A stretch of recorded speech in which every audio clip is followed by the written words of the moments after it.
appuyer sur touche de. euh,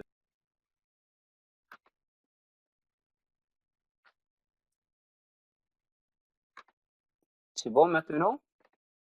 Oui, c'est bon, c'est bien. Oui, c'est bon, monsieur. Bien, d'accord, c'est bon, vous arrivez à voir la présentation. J'étais en train de dire, voilà, c'est une formule qui est propre à la dichotomie, hein. On ne peut pas l'appliquer avec n'importe quelle méthode. Pourquoi?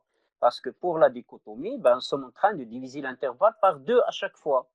Mais pour d'autres méthodes, Lagrange par exemple, on ne sait pas est-ce qu'on divise l'intervalle par 2, par 5 ou par 6, parce que nous n'avons pas de division d'intervalle ou de section d'intervalle, mais nous avons l'intersection d'une droite avec l'axe des abscisses qui peut tomber n'importe où. Donc notez, ça c'est très important, cette formule, elle est propre à la méthode dichotomie. Et donc à partir de cette majoration d'erreur, nous pouvons déterminer avant de faire les calculs le nombre d'itérations nécessaires pour obtenir une certaine précision. C'est-à-dire, c'est quoi une précision? C'est que la marge d'erreur, il est inférieur à epsilon, qui est la précision. Donc, pour obtenir que l'erreur xn moins x bar est inférieure à epsilon, il se fait de considérer que 1 sur 2 à la puissance n moins b sur a en valeur absolue est inférieur à epsilon. Un petit calcul que vous pouvez développer avec ln exponentielle, et vous allez trouver n supérieur ou égal à ln de b moins a, il manque une valeur absolue ici, mais souvent b est supérieur à a, donc ça fait rien, ln de b moins a moins ln de epsilon sur ln de 2. D'accord? Et comme ça, on aura donc, on peut déterminer le nombre d'itérations. Si je fais ce calcul et je trouve que n doit être supérieur ou égal à 5,6, n étant un entier naturel, donc je vais prendre n égale à 6. Je sais qu'il faut donc exécuter 6 itérations pour obtenir la précision souhaitée. Regardez ici, donc cette majoration d'erreur, il ne dépend même pas de la fonction f, et même ici, le seuil de la précision ne dépend pas de f, il dépend seulement de l'intervalle initial AB et bon, la précision souhaitée epsilon et de la ln de 2. Donc, pour obtenir une précision 10-2, ben, généralement, il va falloir exécuter donc 8 itérations au moins. D'accord? Et c'est indépendant de la fonction f. Donc, avec le même intervalle, ça, c'est la particularité de la méthode dichotomée. En partant du même intervalle, peu importe la fonction, nous allons obtenir la même précision au bout d'un certain nombre d'itérations, chose qu'on va voir que ce n'est pas toujours vrai pour les autres méthodes. Bien, alors, l'algorithme, rappelez-vous ce que nous avons dit la dernière fois, écrire un algorithme, c'est écrire une méthode, ici c'est une méthode mathématique d'analyse numérique, mais avec un langage que quelqu'un qui ne fait pas de maths, qui ne s'intéresse pas aux mathématiques, puisse comprendre ce qu'on veut faire comme calcul, et en particulier il s'agit de programmeurs, donc informaticiens, et il peut préparer un programme mathématique qui va appliquer cette méthode, mais vraiment sans connaître pourquoi on fait ce calcul ou quelle est la finalité ou l'utilité. Bon, il y a plusieurs manières d'écrire un algorithme. Un algorithme, ça prend des commandes sous forme de boucles, de conditions. Je vais vous parler de quelques exemples, mais pas de tout, de l'ensemble des commandes, parce que ce n'est pas l'objectif maintenant au moins. Donc ici, nous avons un premier algorithme. Donc, on suppose qu'il y a une première étape qui a été donc réalisée, c'est-à-dire la localisation. Rappelez-vous de cette étape importante, la localisation d'une seule racine dans un intervalle AB, le choix d'une précision préalablement fixée, c'est la précision que nous souhaitons donc obtenir. Alors, on commence par calculer les premières valeurs A0, on donne à A0 la valeur A, à B0 la valeur B, et à XK, donc X0 en particulier, c'est A0 plus B0 sur 2. C'est le centre du premier intervalle. Et puis, nous avons une commande qui dit while do. Tant que une condition, faire. Et nous avons une deuxième condition, if, then, else. Si, alors, sinon. Alors, comment il faut comprendre ces deux conditions? Et pourquoi on n'utilise pas if ici au lieu de while, ou bien pourquoi on n'utilise pas ici tant que au lieu de si? Il y a un élément important, c'est que le si, il y a une condition qui est là. Il y a le supérieur ou égal qui manque ici. Il faut ajouter supérieur ou égal ici. Alors, si cette condition est vérifiée, c'est-à-dire si ce produit est supérieur à 0, dans ce cas, AK plus 1 va prendre, c'est-à-dire la nouvelle valeur de A va être XK, K plus 1 va égal à BK, c'est-à-dire BK, il va conserver sa valeur, et c'est bon. Sinon, c'est-à-dire si le test ici est négatif, le produit est négatif, donc on ne va pas passer par cette étape parce que nous sommes dans le sinon, donc la condition n'est pas vérifiée. Donc AK plus 1 va être égal à AK, donc ça veut dire que c'est AK qui conserve sa valeur, et BK plus 1 va prendre la valeur de XK, et donc c'est B qui va changer de valeur. Et nous avons un if. Bon, ici je l'ai ajouté juste pour vous montrer, donc ce n'est pas toujours, ce n'est pas obligatoire de l'écrire, ça dépend de la manière d'écrire l'algorithme pour quel langage de programmation. Mais on peut donc ne pas écrire un if. Ça veut dire quoi? Fin de la condition si. C'est-à-dire, cette condition, elle est réalisée et elle est vérifiée combien de fois? Une seule fois.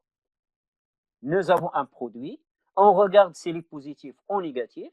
S'il est positif, ça veut dire que la condition est bien vérifiée, donc nous sommes dans alors, then. Si le produit est négatif, alors la condition n'est pas vérifiée, et donc nous sommes dans else, donc dans le sinon, dans la deuxième partie. Donc, la condition vérifie une seule fois, on applique soit alors, soit sinon, et ça se termine. Quelle est la différence avec while, tant que je peux traduire, ou qui est traduite comme tant que? Ici, il nous dit, tant que cette condition-là, la différence entre BK et AK est toujours supérieure à la précision souhaitée. Rappelez-vous les intervalles de tout à l'heure. Donc l'intervalle A0, B0, puis arrivé à A5, B5, nous avons un intervalle qui a une plus petite donc amplitude. Mais est-ce que c'est assez? Est-ce que c'est ce que nous souhaitons comme précision? Si oui, ça veut dire qu'on va trouver ici inférieur ou égal. Si ce n'est pas encore le cas, nous allons trouver supérieur ou égal. Donc nous avons ici un test d'arrêt.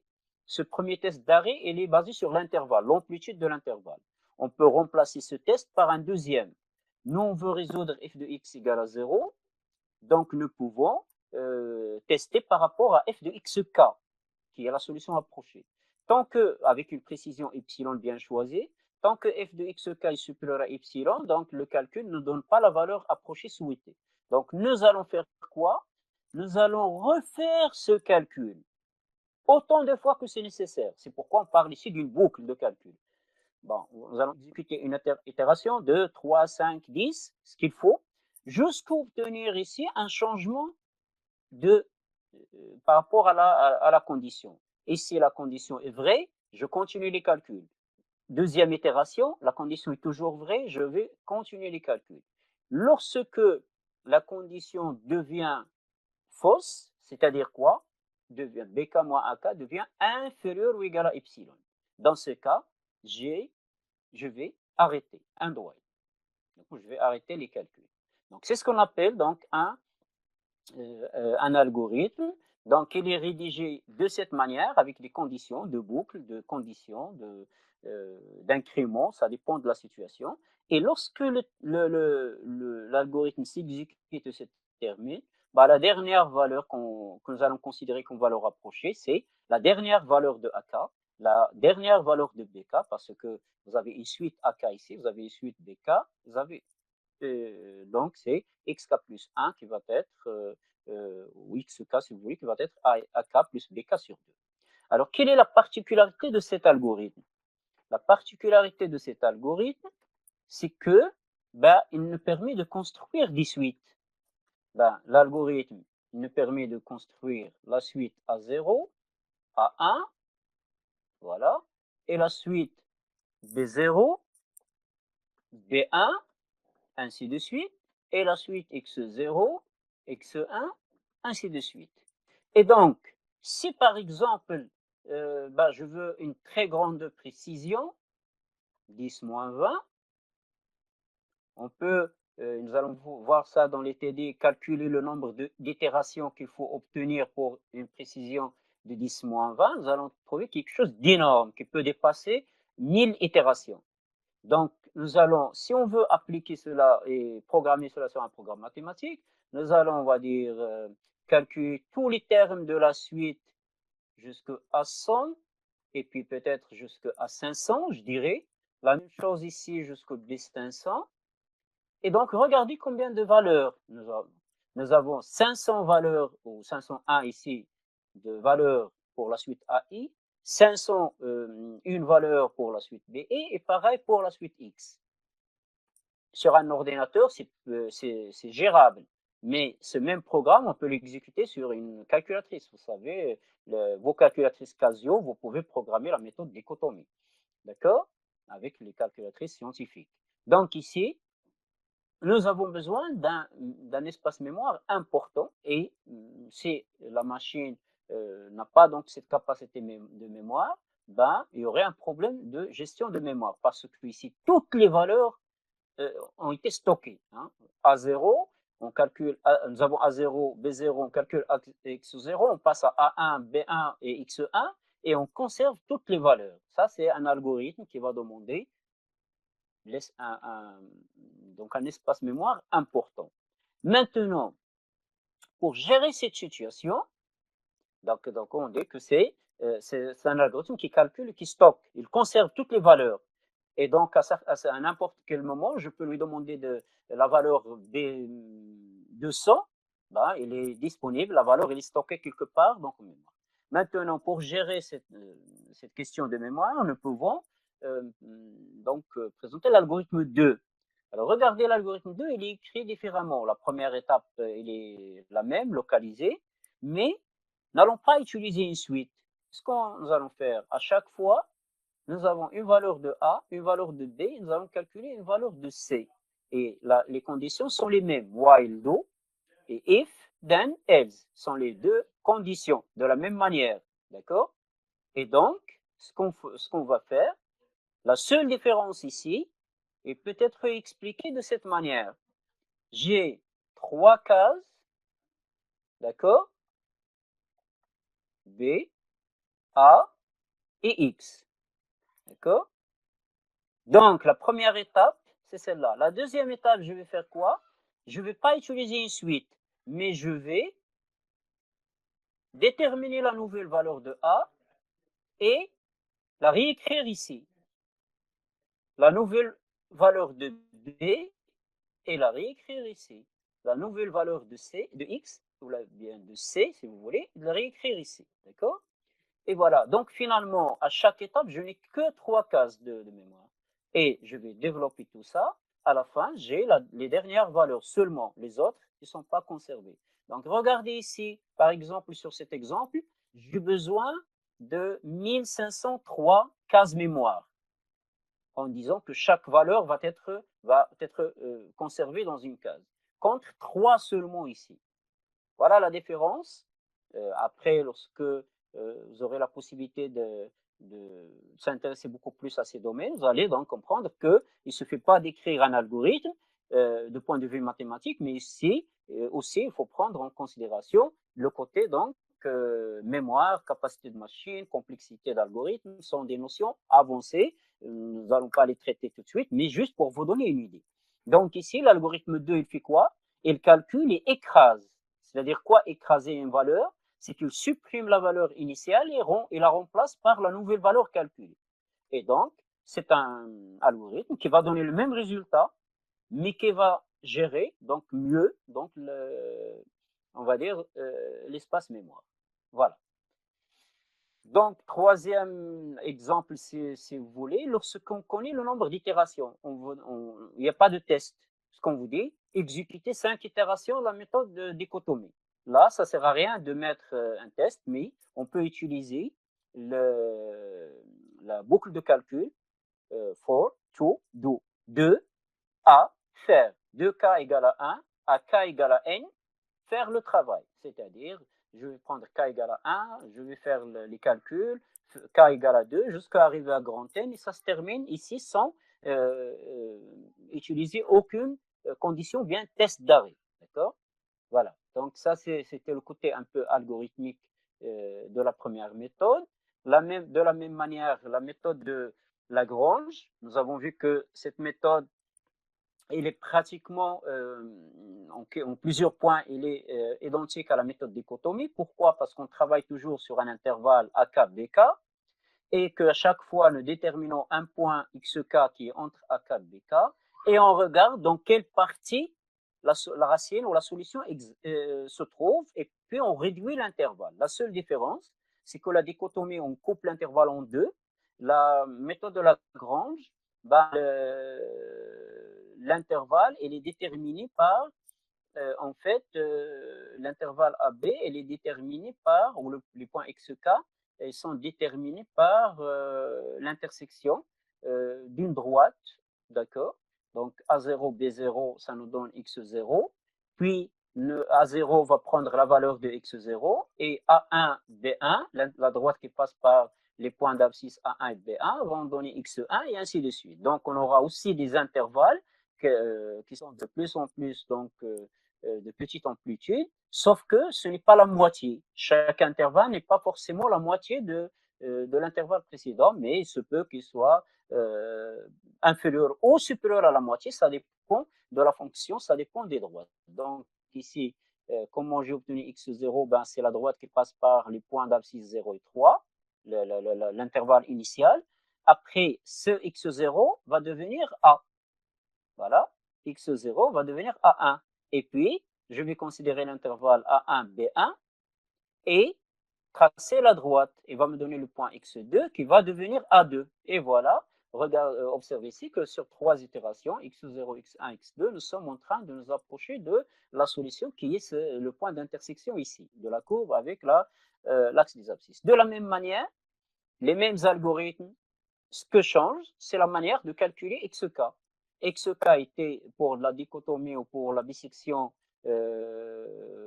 AK plus BK sur 2, le centre. Ici, c'est l'intersection de la droite avec l'axe des abscisses. Et nous avons calculé la dernière fois que l'abscisse du point d'intersection, c'est AK fois F de BK moins BK fois F de AK sur F de BK moins F de AK. Voilà. Donc, les conditions sont les mêmes. Il y a le while, le temps que, c'est une boucle qui va être exécutée un certain nombre de fois jusqu'à obtenir le contraire ici. D'accord? C'est-à-dire bk moins ak inférieur ou égal à epsilon. Nous allons refaire ce calcul qui est de tracer la droite, mais nous n'allons pas réellement tracer une droite. Pourquoi? Parce que nous allons faire juste le calcul. Nous avons la formule. D'accord? Donc l'explication géométrique, c'est pour vous permettre de comprendre, mais pratiquement, nous allons calculer xk avec cette formule. Donc ici, c'est un algorithme évidemment qui conserve les valeurs, AK, BK, XK, comme dans le premier cas de dichotomie. Là, par contre, non, c'est un algorithme qui ne conserve pas les valeurs, qui écrase les valeurs, et donc il donne aussi une solution, mais avec un peu moins d'espace mémoire. Voilà. Donc, c'était donc un petit peu, on va dire, un rappel concernant les deux premières méthodes. Maintenant, nous allons passer à d'autres méthodes. Bien. Donc, ces deux autres méthodes. Donc, pourquoi on utilise plusieurs méthodes? Parce que nous avons dit au début que les méthodes sont comparables, c'est-à-dire on va trouver qu'il y a des méthodes qui donneront toujours une solution, il y a des méthodes qui ont des conditions qui ne vont pas donner toujours la solution, il y a des méthodes qui vont donner une solution rapidement à un nombre réduit d'itérations, d'autres, ça ne serait pas le cas. Donc, c'est pourquoi nous allons présenter plusieurs méthodes, et dans la pratique, on choisit aussi la méthode en se basant sur les conditions que nous avons et les objectifs de travail. Bon, alors, voilà. Nous avons besoin d'un rappel donc, sur l'outil mathématique. C'est quelque chose que vous connaissez très bien, l'équation de la tangente, une fonction continue sur un intervalle avec la condition f de a, f de b négative. Ça, c'est pour bon, on peut même ajouter donc monotone si vous voulez pour obtenir la racine unique. Si je note x alpha 0, x0, un point dans l'intervalle AB, donc une approximation affine de f, c'est l'équation de la tangente. Donc je peux confondre f avec la tangente, mais localement, autour de alpha 0. Donc l'équation de la tangente, vous connaissez tous, c'est y égale f de x0, x moins x0, bien alpha 0, ce que vous souhaitez, f' de alpha 0. Et cette tangente, ben, si je prolonge cette tangente, elle va couper l'axe des abscisses au un point, donc c'est-à-dire y égale à 0. Lorsque je vais écrire y égale à 0, ben voilà, j'ai donc l'équation de la tangente y égale f de x0, x moins x0, voilà, y égale f de x0 moins x moins x0 f' de x0. Donc, j'ai dit le point d'intersection, c'est une tangente, d'accord? Vous comprenez? C'est une tangente. Ben, j'ai la courbe qui est donc bon, qui est comme ça. Donc, j'ai ce point. Donc, je vais bon tracer la tangente et la tangente, elle va couper l'axe des abscisses en ce point. Quelle est la condition d'abord? Ici, c'est la tangente, je peux mettre T. Quelle est la condition pour que cette tangente coupe l'axe des abscisses? Ben, la condition, c'est qu'il ne doit pas être, que la droite ne doit pas être horizontale. Parce que lorsque vous avez une tangente horizontale, ben, elle ne peut pas couper l'axe des abscisses. Ça veut dire quoi une tangente horizontale? Ça veut dire que f' de x0, le coefficient directeur est nul. Parce que c'est f' de x0, c'est le coefficient directeur de cette équation. Donc ici, une première hypothèse, c'est que f' de x0 doit être non nul pour obtenir ce point. Parce que si elle est égale à 0, on va obtenir une droite qui est parallèle et donc il n'y aurait pas de problème par rapport à ça. Et il n'y aurait pas même de point par rapport à ça, donc il n'y a pas de travail. Donc si maintenant x0 existe, ben, nous allons faire quoi? Les coordonnées de ce point-là sont x1 et 0. Pourquoi 0? Parce que c'est un point qui appartient à l'axe des abscisses. Donc si je remplace dans cette équation, ben, j'aurai 0 égale f de x0 moins x1 moins x0 f' de x0. Nous avons x0, donc f de x0 aussi, f' de x0. Ce qui nous intéresse, c'est de trouver x1. Donc, ce qu'on va faire, ben, je vais transposer ce terme de ce côté. Je vais diviser par f' de x0 qui est non nul, donc je peux diviser par cette expression. Et puis, je vais encore transposer donc x0 de l'autre côté pour isoler x1. Ben, j'aurai x0 moins f de x0 sur f' de x0. Et je peux refaire le même travail, cette fois en commençant par x1. Ici, je trace ici T0, je trace une nouvelle tangente T1, elle va couper l'axe des abscisses au point x2, 0. Je vais refaire le même calcul. Ben, x0 joue le rôle de x1, x1 joue le rôle de x2, donc j'aurai x1 moins f de x1 sur f' de x1.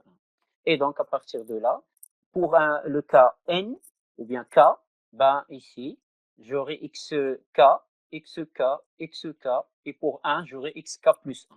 Donc, c'est une formule que je peux démontrer par récurrence, que je peux démontrer par indication, et que nous donne la suite des itérations déterminées par la méthode dite basée sur la tangente qu'on va appeler méthode de Newton. Donc, cette méthode de Newton, ben, elle est basée sur cette remarque-là. D'accord? En faisant quoi? C'est une suite récurrente, donc nous avons besoin d'un premier terme x0 qu'on va choisir dans l'intervalle AB. À partir du terme xk, comment je vais obtenir le terme suivant, xk plus 1? Ben, c'est la méthode expliquée donc par avant. Je trace la tangente qui passe par xk, par le point d'abscisse xk, et bien sûr la tangente à la courbe de la fonction. Et cette tangente, je la prolonge, elle va couper l'axe des abscisses au point de coordonnées xk plus 1, 0, et je mets donc l'équation de la tangente égale à 0, et je vais obtenir la formule dite de Newton. D'accord? Donc, c'est une illustration sur un graphique plus clair ici. Donc, x0, la tangente, il coupe l'axe des abscisses au point x1.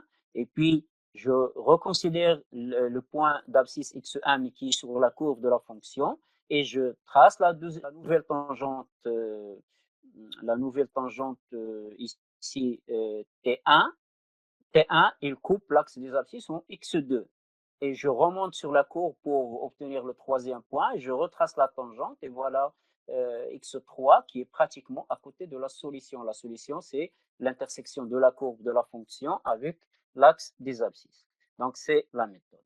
Maintenant, c'est la méthode de Newton. Maintenant, la méthode de Newton présente une première différence par rapport aux autres méthodes. C'est que nous n'avons pas d'intervalle AB. L'intervalle AB n'est pas présent dans les calculs. À partir de la première localisation, ça y est, on oublie l'intervalle AB, on ne l'utilise pas dans les calculs et on utilise une suite récurrente simple. x0 est une valeur bien choisie et xn plus 1 ou xk plus 1, ce que vous souhaitez, égale à xk moins f de xk sur f' de xk. Bien sûr, nous avons remarqué que cette méthode suppose que f' ne s'annule pas. Parce que si la dérivée est nulle, c'est que la tangente est horizontale et donc il n'y aurait pas d'intersection. Voilà. Donc cette méthode, elle converge rapidement, beaucoup plus rapidement que la méthode dichotomie. Pourquoi? Parce que nous pouvons l'observer ici. Regardez le rôle de la tangente. Ben, si la fonction décroît ou croît lentement, la tangente, elle vient rapidement. Par exemple, là, regardez, x0 là, x1, nous rapproche déjà. Et puis je reprends là, la tangente, elle est déjà très proche du point ici. Et finalement, la troisième, nous sommes pratiquement sur la solution. Donc le rôle de cette approximation affine avec la tangente, c'est qu'il nous permet d'obtenir donc plus rapidement, de s'approcher de la racine plus rapidement. Mais malheureusement, contrairement aux autres méthodes, la convergence ici n'est pas automatique. La méthode dichotomie, il donne toujours la solution. Même si elle est lente, la méthode, mais on aura une solution. Pourquoi? Parce que l'intervalle, on continue à réduire l'intervalle et à un certain moment, nous allons obtenir la solution. La méthode de Lagrange, pareil. Mais la méthode de Newton, non. Pourquoi? Parce que nous n'avons pas d'intervalle. Le rôle de l'intervalle dans les deux premières méthodes, c'est que l'intervalle devient de plus en plus petit, avec une petite amplitude si vous voulez, et donc la solution elle est toujours coincée à l'intérieur, et on sait que à un certain moment, nous allons obtenir la valeur approchée. Ce n'est pas le cas ici. Nous n'avons pas d'intervalle, nous avons des tangentes qui peuvent être plus rapprochées ou moins rapprochées ou encore plus éloignées de la racine. Nous avons un exemple ici, la fonction x exponentielle moins x. On peut vérifier rapidement que 0 est une solution de l'équation f de x égale à 0, parce que c'est 0 ici, d'accord? Mais nous allons présenter deux cas. La fonction x exponentielle moins x, c'est la fonction représentée ici, la courbe bleue. Si je considère x0 inférieur à 1, ben, je vais tracer la première tangente ici. Voilà, la première tangente, elle coupe l'axe des abscisses en x1. Je vais projeter donc, identifier le point d'abscisse x1 sur la courbe et tracer la tangente x2. Il est là. D'accord? Je vais revenir ici et tracer la tangente x3. Et donc, je vois que je me dirige vers la solution, qui est 0. Donc, c'est une méthode. On peut dire qu'elle a tendance à converger. Mais, si je considère cette valeur-là de x0 comme valeur initiale, je vais tracer la première tangente, j'aurai x1 ici. Je vais encore projeter sur la courbe et tracer la tangente, j'aurai x2 là et je vais continuer dans ce sens alors que la racine que je cherche, elle est là. C'est-à-dire que la suite xk ici ne va pas converger vers la solution. Et donc là, c'est, on va dire, la particularité de la méthode de Newton, c'est que lorsqu'il converge, il converge rapidement. En quelques itérations, il me donne une bonne valeur approchée, mais il ne converge pas dans tous les cas. Donc, quelles sont les conditions de convergence? Ben, f il est défini continu monotone sur un intervalle AB qui contient la racine, c'est la condition de localisation de la racine, et ben, un point d'initialisation de démarrage qui est x0, et nous allons voir par la suite que ce x0 doit être bien choisi. Ce n'est pas un choix aléatoire, hein. Il y a une condition pour choisir x0. La fonction f est 2 fois dérivable. La fonction dérivée ne s'annule pas sur cet intervalle. F est monotone. Donc, ça veut dire que, en plus, f est strictement supérieur sur l'intervalle ouvert. Bon, il se peut que f de a ou f de b, f' de a ou f' de b égale à 0. Mais à l'intérieur, sur l'intervalle ouvert, f' doit être non nul. La dérivée seconde est continue et ne s'annule pas. Ça veut dire quoi, f seconde pour un point égal à 0? Ça, c'est quelque chose que vous connaissez déjà. F seconde de x égale à 0, ça veut dire qu'il y a un point d'inflexion. C'est quoi un point d'inflexion? C'est un point où la fonction change de convexité. Vous savez qu'une fonction qui on va dire, voilà, cette partie-là, la courbe, il est ouvert vers le haut. Donc, c'est une fonction convexe. Cette partie-là, elle est, donc la courbe, il est ouvert vers le bas. C'est une partie concave. Et donc là, c'est un point où f seconde va être égal à 0. C'est un point d'inflexion. Dans cette situation-là, il y aurait un problème de convergence. C'est pourquoi nous, on impose la condition que f seconde doit être non nul, soit strictement supérieur à 0, soit strictement inférieur à 0. Et sur l'exemple que nous avons ici,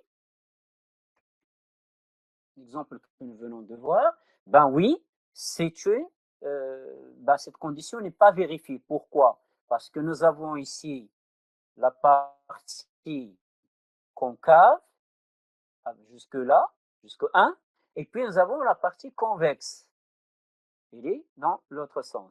Donc ici, nous avons cette fonction admet un point d'inflexion dans l'intervalle en question. Donc, et ça montre qu'effectivement, lorsque nous n'avons pas ces conditions, ben, il se peut qu'il y ait un problème de convergence. Bien. Voilà. Alors, les conditions, nous avons une condition sur le choix de x0, nous allons voir comment par la suite. La fonction f est 2 fois dérivable, bien sûr, c'est de classe C2 minimum. La fonction dérivée f' ne s'annule pas, c'est-à-dire sur l'intervalle ouvert AB, f' de x est strictement supérieur ou strictement inférieur à 0, et qu'il n'y a pas de point d'inflexion, c'est que f seconde de x, là aussi, il ne change pas de signe. Il est soit strictement supérieur à 0, soit strictement inférieur à 0. Et ces conditions sont des conditions suffisantes et ne sont pas nécessaires. Bon, vous savez, je pense que vous connaissez la différence entre une condition suffisante et nécessaire. Une condition, donc, shart lazim ou shart kafi. Shart lazim, c'est que s'il n'est pas vérifié, le résultat ne peut jamais être vérifié. C'est une condition nécessaire. Il faut qu'il soit d'abord vérifié et après on verra pour le résultat. Ici, ce n'est pas le cas, ce sont des conditions qui sont suffisantes. Shart ou la shurut kafiya. S'ils sont vérifiés, nous avons la convergence. Mais si une de ces propriétés ou de ces conditions n'est pas vérifiée, nous ne pouvons rien déduire. Nous ne pouvons dire ni qu'il y a convergence, ni qu'il n'y a pas convergence. Voilà. Un autre point important, c'est la majoration de l'erreur. D'accord? Rappelez-vous, la formule présentée au début, c'est la formule 1 sur 2 à la puissance np moins a, elle est propre à la méthode dichotomie, donc il ne peut pas être utilisé ici. Donc je ne peux pas utiliser dans les tests bk moins ak inférieur ou égal à epsilon. Pourquoi je ne peux pas utiliser ce test-là? Parce que je n'ai pas des valeurs bk et ak. Je ne calcule pas des suites ak et bk. Je calcule seulement la suite xk. Donc, j'ai seulement deux conditions, ou deux tests si vous voulez. La première condition, c'est ce que nous avons utilisé auparavant. Ben, je veux que f de x soit égal à 0, donc je considère f de xk en valeur absolue qui est inférieure à la précision souhaitée. Bon, pourquoi je prends la valeur absolue ici? Parce que 0 est là. Donc, je peux rapprocher 0, se rapprocher de 0 par valeur positive ou valeur négative. Donc, c'est pourquoi je dis la valeur absolue de f de xk. Il se peut qu'il soit égal à 0,02 ou qu'il soit égal à moins 0,05. D'accord? Comme ça, donc ça va nous permettre d'obtenir une valeur approchée. Ça, c'est une condition utilisant la valeur de la fonction. Il y a une autre condition qu'on peut utiliser aussi, ou un test, si vous souhaitez, c'est ce qu'on appelle un test d'incrément. Ça veut dire quoi? Je calcule deux valeurs de suite, xk moins 1 et xk, et j'observe que la différence entre les deux valeurs, il est inférieur à la précision.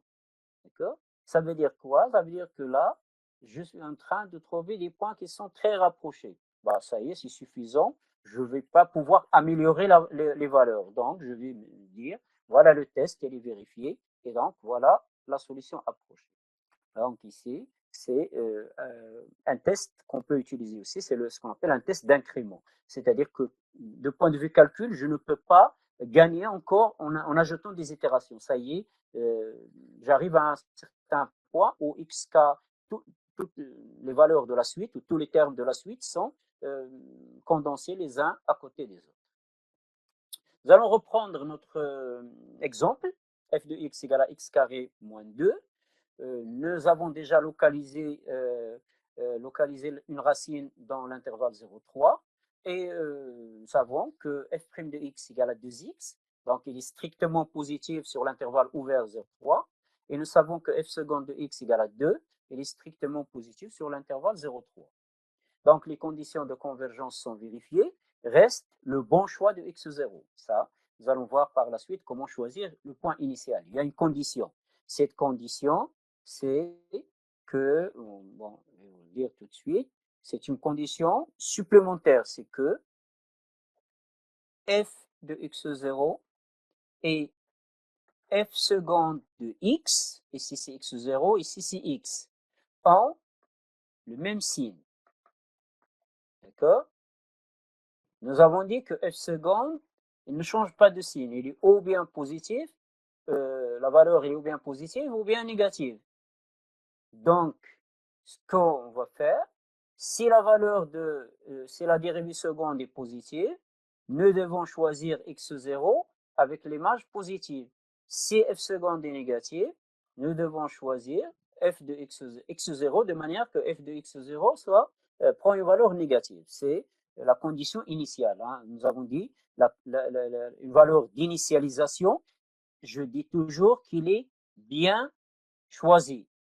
D'accord? Lorsqu'on dit bien choisi, c'est qu'il y a une condition. Ce n'est pas la même chose si je dis x0 appartient à AB seulement.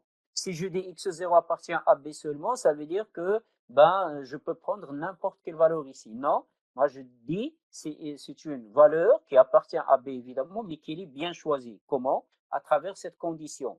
Si la dérivée seconde est positive, je choisis x0 qui a donc le même signe et inversement si c'est négatif. Donc avec ces exemples, nous avons illustré la méthode par deux valeurs x0, 0,5 et 2,5. D'accord? Bon, le calcul se fait d'une manière normale et naturelle. x1 égale à x0 moins f de x0 sur f' de x0. Nous avons ici f de x0, f' c'est 2x, donc 2x0. Je remplace et j'obtiens donc la valeur de x1 qui est égale à 2,25. Et j'applique une nouvelle itération. x2, la même chose, x1 moins f de x1 sur f' de x1. Je remplace, je trouve 1,56. x3, de la même manière, je fais les calculs, je trouve 1,42. Et là, j'ai déjà une valeur approchée de racine de 2, qui est la solution exacte, x bar, à 10 moins 2, et en 3 itérations. Rappelez-vous, méthode dichotomie, nous avons observé qu'il faut minimum 8 itérations.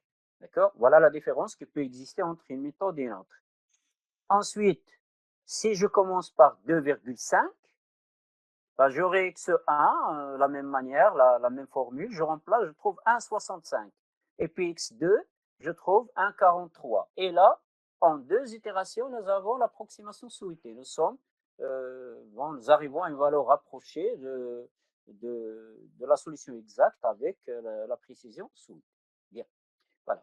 Ici, nous avons deux exemples x0 et pour les deux exemples, nous avons la fonction, la méthode qui converge. Il n'y a aucune contradiction avec ce que nous avons dit auparavant.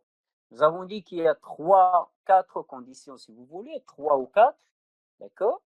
Nous avons une condition sur x0, nous avons une condition sur la fonction qui doit être C2, minimum, nous avons une condition que f' doit être non nul, strictement supérieur ou strictement inférieur, et f seconde qui doit être non nul. Et sont des conditions suffisantes. C'est-à-dire que si j'ai les 4, je peux déduire que la méthode converge.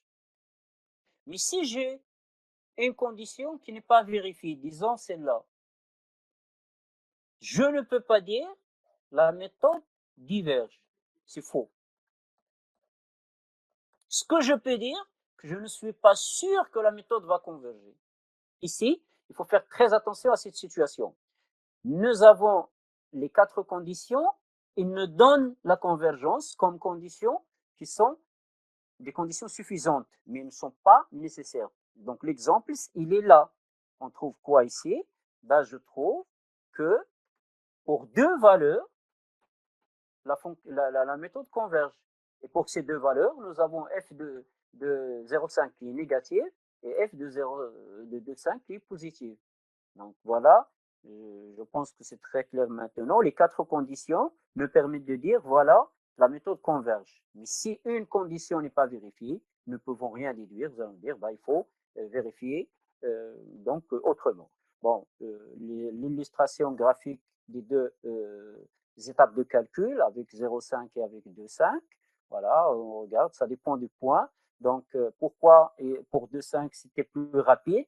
Ben parce que la tangente, donc comme la fonction était très convexe avec pratiquement ronde, donc la tangente va tomber rapidement et s'approcher donc l'axe des abscisses. Voilà. Alors, maintenant, c'est une méthode qui utilise f'. Si nous ne pouvons pas calculer f' ou si nous ne sommes pas sûrs que la dérivée est non nulle ou dans différentes situations, ben on peut utiliser ce qu'on appelle une variante. Une variante, c'est une méthode qui ressemble à la méthode initiale, mais avec on va dire, une petite modification, avec un changement. Le changement qu'on peut utiliser ici pour la méthode de Newton, un exemple de changement, c'est que pour éviter le calcul de f' à chaque fois de xk, nous pouvons remplacer f' par le rapport. Vous avez déjà, vous connaissez ce rapport, le taux de croissance. Donc f de xk moins f de xk moins 1, c'est xk moins 1, c'est le taux de croissance. Et donc, je peux remplacer f' par ce taux et obtenir une méthode qui est là et qui est, on va dire, analogue à la méthode de Newton, mais qui est relativement différente. Donc, c'est pourquoi on parle d'une variante. Et cette variante en particulier, ben, il utilise deux niveaux. Vous avez pour obtenir xk plus 1, vous devez utiliser xk et xk moins 1. D'accord? Et là, on a besoin de deux points initiaux, donc x0 et x1. Et le calcul se fait de la même manière. Donc ici, la tangente, elle est remplacée par une droite qui passe par deux points bien spécifiques. Voilà, donc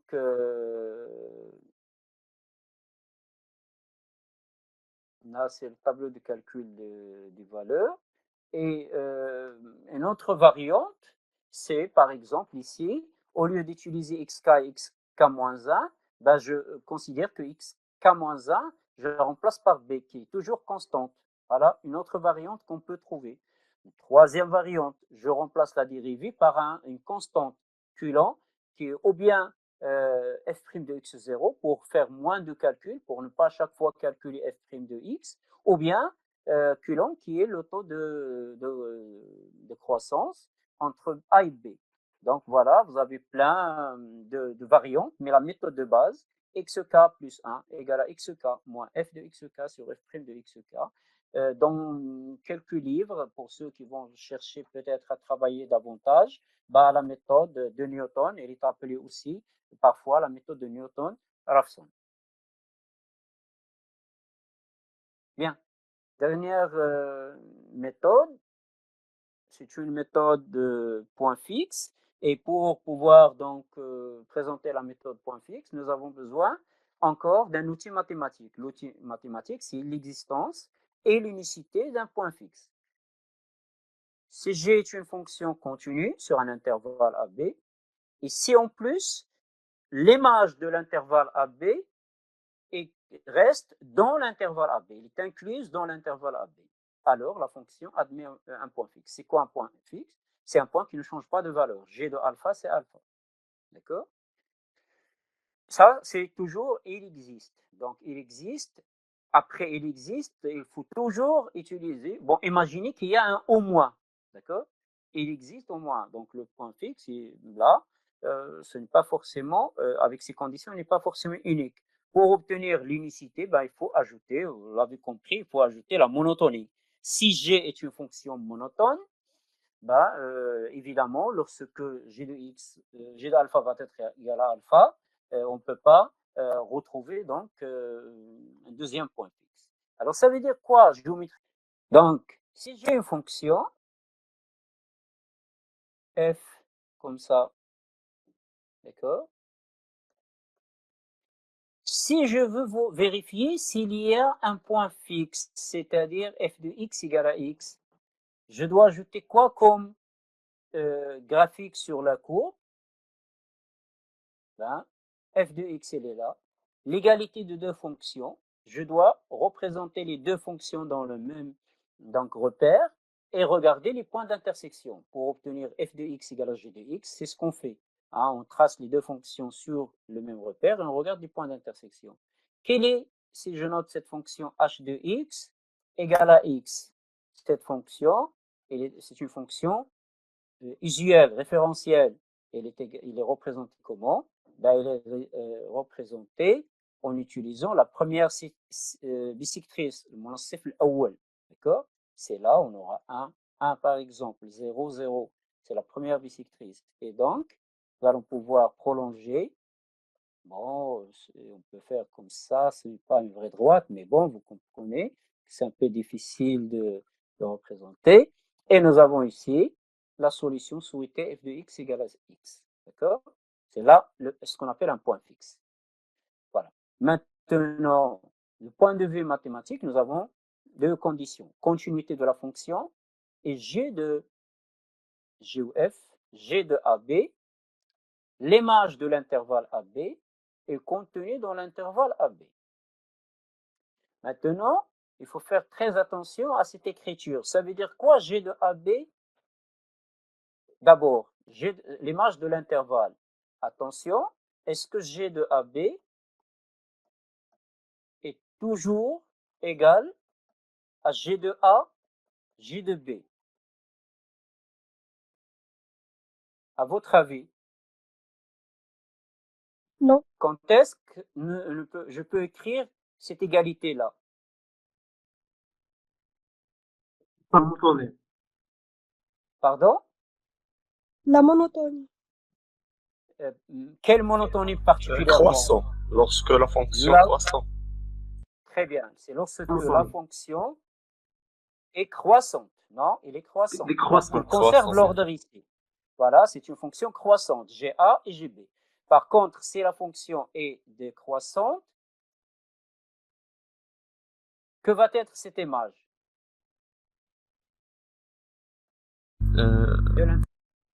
Oui. On fait le contraire. G de P, G de A. Très bien. G de P, G de A. Voilà. Parfaitement. Tout le monde a parfaitement raison sur ces deux réponses. Mais maintenant, si la fonction n'est pas monotone sur l'intervalle AB, s'il change de monotonie, il est croissant, décroissant, puis croissante, est-ce qu'il y a une formule comme ça pour déterminer l'image de AB? Les valeurs minoritaires supérieures et inférieures. Parfait. Donc, ici, ne pouvons pas, bon, la réponse de votre camarade est juste, ne pouvons pas obtenir directement l'intervalle, l'image de l'intervalle. Pourquoi? Parce que l'image de l'intervalle, il se peut que ne dépend ni de A ni de B. Donc ici, si je présente par exemple table de variation comme ça, d'accord? Et j'ai une fonction qui est croissante, puis décroissante, puis croissante. Bon, allez, décroissante encore une fois. Bon, j'ai ici, on va dire 2, j'ai ici 0, j'ai ici 4 et j'ai ici plus l'infini. D'accord? Et puis, bon, peut-être ici moins 1, je peux mettre ici moins 3, je peux mettre ici 4, je peux mettre ici 5. Alors, si je veux l'image de l'intervalle 2, 4,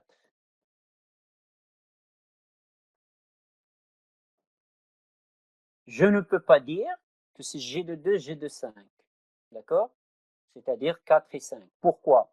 Parce que avant de passer de 4 à 5, cette fonction, elle va descendre jusqu'au moins 3, elle va remonter jusqu'à 5. Donc, je vais regarder quoi?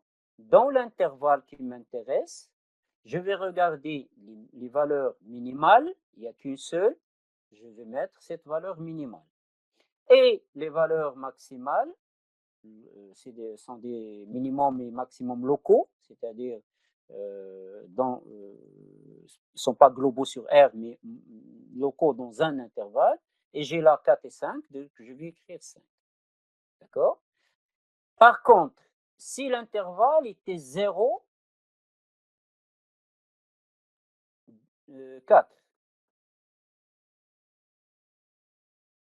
là, j'ai moins 1, j'ai moins 3, j'ai 4 et j'ai 5. Donc, je vais écrire c'est moins 3. J'ai pris quoi? J'ai pris la plus petite valeur des deux. J'ai ici deux minimums locaux, moins 1 et moins 3. J'ai considéré la plus petite valeur des deux. Bon, peut-être ça serait intéressant de dire ici que c'est moins 6.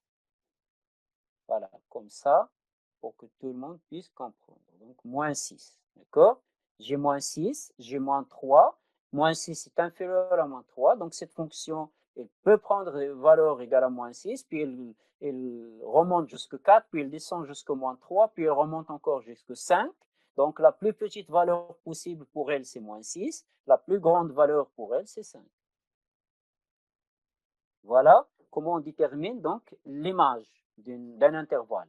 Là, si la fonction est monotone, c'est plus simple, mais il faut aussi faire attention concernant le cas lorsque la fonction n'est pas monotone. Voilà donc le côté mathématique, l'outil mathématique, c'est que nous avons un théorème d'existence et un autre d'unicité. L'existence, c'est la continuité et c'est G de AB contenu dans AB. Pour l'unicité, il faut ajouter la monotonie.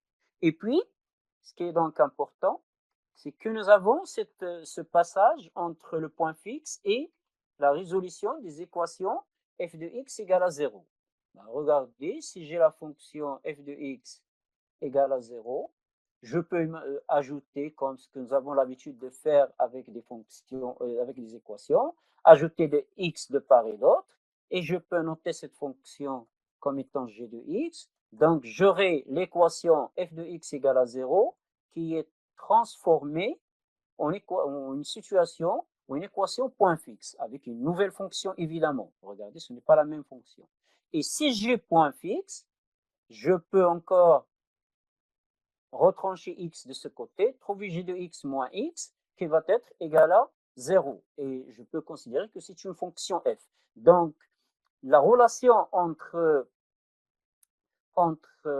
la résolution de l'équation f de x égale à 0 et déterminer un point fixe est une relation donc importante. Je peux passer d'un problème à l'autre. Sauf qu'il faut faire attention. Ici, les conditions sont la continuité et f de A, f de B négatif. Ici, les conditions sont la continuité G de AB contenue dans AB. Ça, c'est pour s'assurer qu'il y a un point donc fixe. Donc, mais je peux passer d'un problème à l'autre entre f de x égale à 0 et g de x égale à x. Bien. Deux notions importantes, au moins une notion que nous allons utiliser ici, c'est la fonction contractante. Mais avant de donner la définition de fonction contractante, je rappelle la notion de fonction lipschitzienne que vous avez étudiée déjà. Donc, une fonction est dite lipschitzienne, K lipschitzienne, plus précisément, ou bien lipschitzienne de rapport K, c'est f de x moins f de y en valeur absolue est inférieur ou égal à k, y moins x. C'est une inégalité qui définit une fonction lipschitzienne. Et parmi les fonctions lipschitziennes, lorsque le rapport K est entre 0 et 1, avec la valeur en 1 stricte, c'est-à-dire K ne peut pas prendre la valeur 1, mais des valeurs inférieures à 1, entre 0 et 1, alors lorsque G est K lipschitzienne, ben on dit qu'il est contractant.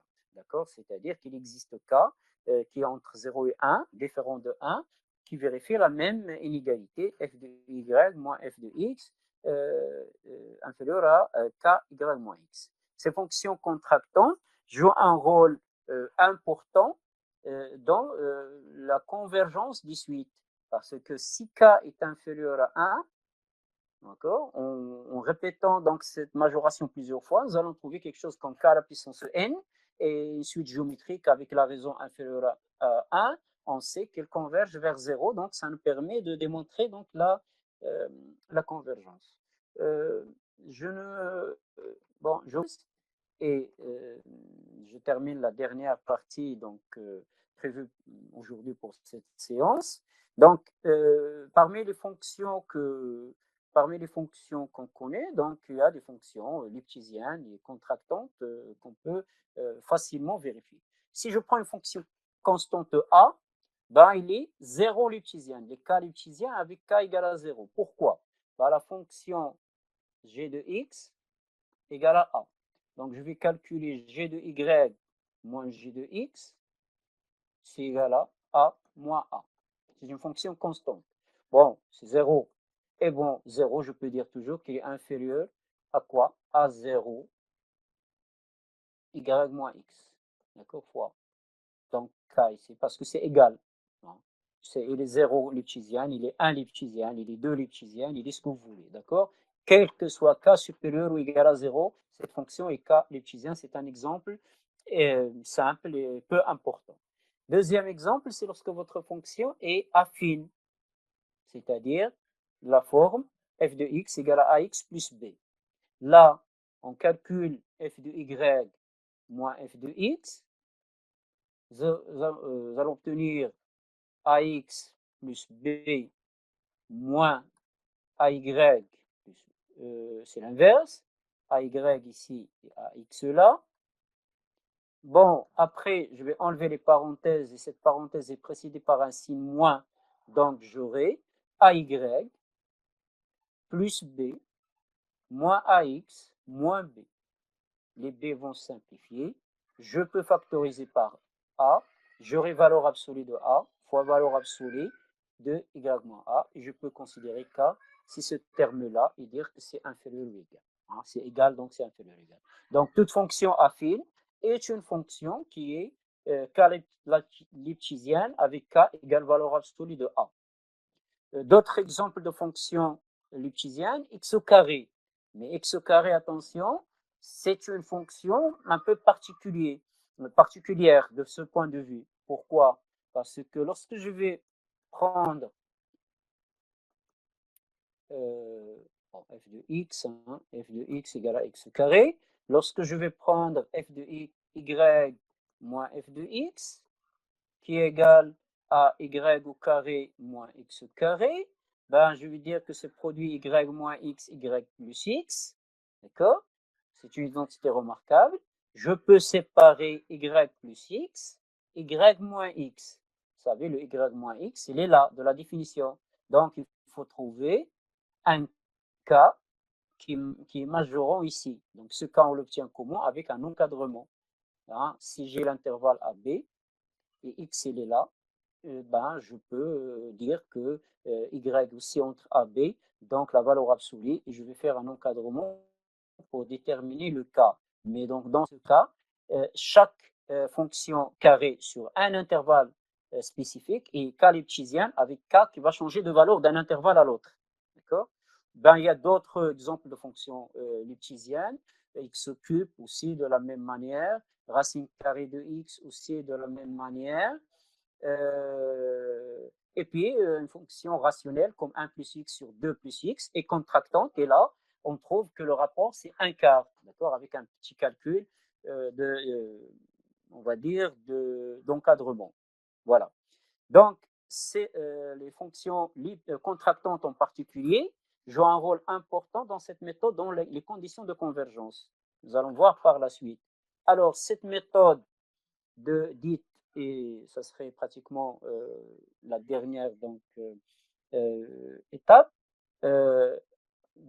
pour cette méthode de point fixe, si on suppose que G est contractante, voilà, c'est une condition importante. Bien sûr, il est continu. Bien sûr, il est donc monotone. On peut supposer qu'il est monotone. Donc, G admet un point fixe unique, d'accord, dans l'intervalle. Et pour tout point initial, la suite itérée ou bien récurrente, qui est donnée par G de xn où xn plus 1 égale à g de xn, c'est une méthode récurrente, c'est une suite récurrente, xn plus 1 égale à g de xn, avec x0 qui appartient à l'intervalle. C'est une suite qui converge vers la solution. Quelle est cette solution? Si on suppose que xn converge vers L, ben, en passant par passage à la limite ici, j'aurai L, et par passage à la limite ici, j'aurai G de L. Pourquoi? Parce que G est une fonction continue. Et donc, c'est là la solution. Donc, cette suite définie, cette suite récurrente, lorsqu'elle converge, il va converger vers la solution souhaitée. Maintenant, par la suite, nous allons voir comment nous allons démontrer qu'il est convergent. Donc, cette méthode, point fixe, il est défini de cette manière, d'accord? Et bien sûr, il faut s'assurer que l'étape toujours préliminaire, c'est-à-dire de localiser la racine. Il faut bien localiser la racine. Le fait que G de AB est contenu dans G de AB, elle est donnée ici par le fait que la fonction est donc vérifier une condition particulière de point. Voilà donc la méthode. On peut remarquer que la méthode de Newton est une méthode point fixe. Hein. Il suffit de considérer G de x qui est égal à cette expression-là. Hein. Rappelez-vous, nous avons écrit la méthode de Newton, xk plus 1 égale à xk moins f de xk sur f' de xk. Donc, on dit que xk plus 1 égale à g de xk qui est égal à ce rapport-là. Donc, par contre, la méthode dichotomie ne peut pas être décrite comme méthode point fixe. Pourquoi? Parce qu'on utilise AK, BK. La même chose pour la méthode de Lagrange. Alors, voilà donc un exemple. Je vais laisser l'exemple pour la séance prochaine. Donc, il y a la méthode, on va dire, de point fixe. Elle ne résout pas directement le problème f de x égale à 0. Et ça, il faut le souligner. Elle résout le problème point fixe. Mais nous avons vu que les deux problèmes sont des problèmes associés. Mais en passant de l'un à l'autre, il faut faire attention aux conditions. Est-ce que les conditions d'application sont vérifiées? Lorsque les conditions sont vérifiées, nous allons voir par la suite, nous pouvons démontrer que cette suite-là, qui est définie par la méthode de point fixe, il va toujours converger avec les conditions que nous avons dit. L'application est contractante, conservation de l'image de l'intervalle, ainsi de suite. Voilà, je pense que c'est bon pour cette séance. Est-ce que vous avez des questions?